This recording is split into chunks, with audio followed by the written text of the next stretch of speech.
बारामतीमध्ये निकालाआधीच सुप्रिया सुळेंच्या विजयाचं सेलिब्रेशन करण्यात आले। मवियाच्या उमेदवार सुप्रिया सुळेंना त्यांच्या कार्यकर्त्यांनी निकालाआधीच विजयी गुलाल लावला।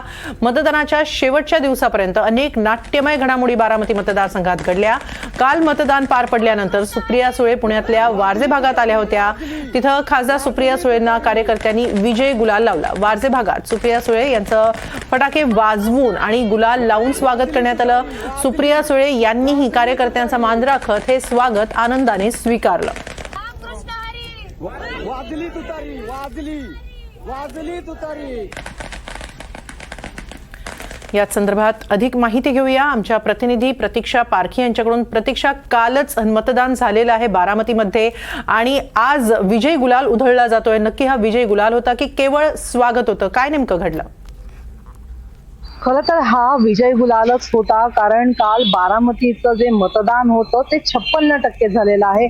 बारामतीमध्ये सुप्रिया सुळेंना प्रत्येक वेळी जो खडकवासला मतदारसंघ आहे तिथून नेहमीच कमी टक्क्याने मतदान होतं आणि जास्तीत जास्त मतदान हे कमळाची लोक म्हणजे कमळाला भाजपाला देणारी लोक आहेत। परंतु काल खडकवासला या विभागातच 50% मतदान झालेलं आहे। त्याच्यामुळे जिथे मतदान कमी होतं तेव्हा तिथे शक्यता जास्त होते विजयाची।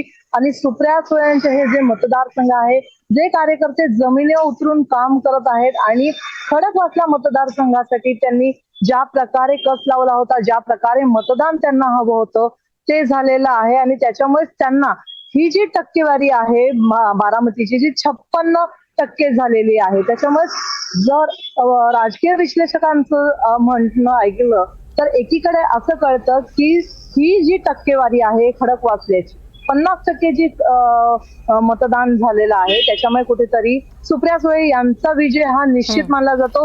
जर खडकवासला या मतदारसंघातून जास्तीत जास्त मतदान झालं असतं तर कुठेतरी सुप्रिया सुळेंच्या ऐवजी सुनेत्रा पवार यांचं पारडं जड झालं असतं, मात्र तसं झालं नाही। आणि त्यामुळेच काल वारजे भागात जो भाग संपूर्ण मतदारसंघ हा खडकवासल्यामध्ये येतो त्यांनी हा विजयाचा गुलाल उधळलेला आहे।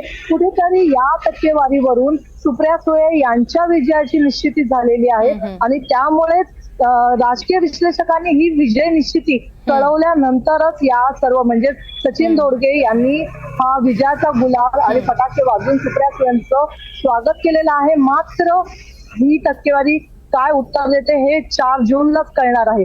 परंतु बारामतीचं काल जे काही मतदान झालेलं आहे, जी टक्केवारी समोर आलेली आहे आणि सगळ्यात महत्वपूर्ण जी भूमिका खडकवासला मतदारसंघ बजावत होता तिथलं मतदान जे कमी झालेलं आहे, त्याच्यामुळे सुप्रिया सुळे यांची हे सगळे कार्यकर्ते विजयाची निश्चिती मानत आहेत आणि त्याच्यामुळे हा संपूर्ण जल्लोष करण्यात आलेला आहे। हेमाली, नक्कीच। आणि 4 जूनला नक्की काय घडतं हे तर पाहणं महत्वाचं ठरेलच। धन्यवाद प्रतीक्षा, आपण दिलेल्या या सविस्तर माहितीबद्दल।